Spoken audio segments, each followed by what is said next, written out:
My name is Ivan Diaz. I'm a doctor at Access Healthcare, and I want to talk about high blood pressure.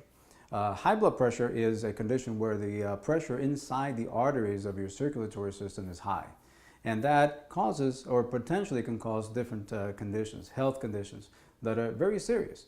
And unfortunately, what happens is a lot of people do not realize that high blood pressure is present because it usually doesn't give you any symptoms whatsoever. So the idea is that at doctor visits, when you go to the doctor, they will always check your blood pressure, and it shouldn't take you by surprise if they tell you that the blood pressure is high, because of course, not having any symptoms, the only time that you will know is if it's measured. At that point, your doctor might want to recommend certain things. And one of the things that is important is for you to check your blood pressure outside the doctor's office.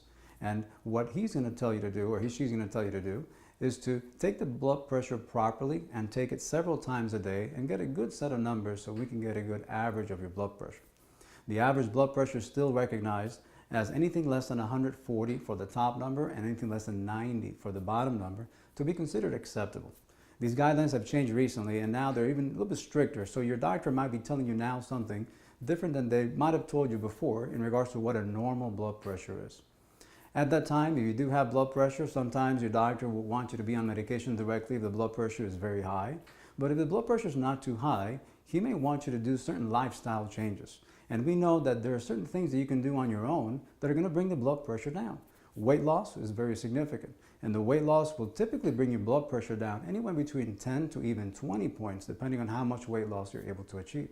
You can also do changes in your diet. Typically, we always say that you need to cut down the salt shaker or things that have too much salt in it.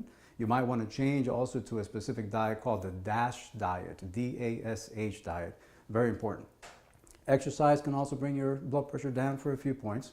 And the typical exercise we want you to do is the aerobic exercise. So for the most part, people that don't exercise, we always recommend to start walking.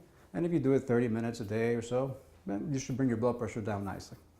So if that doesn't work, your doctor might want to recommend medications for you, and the idea is to bring the blood pressure down to a safe level so that you don't suffer the risk or the consequences, which unfortunately might be as serious as having heart attacks and strokes.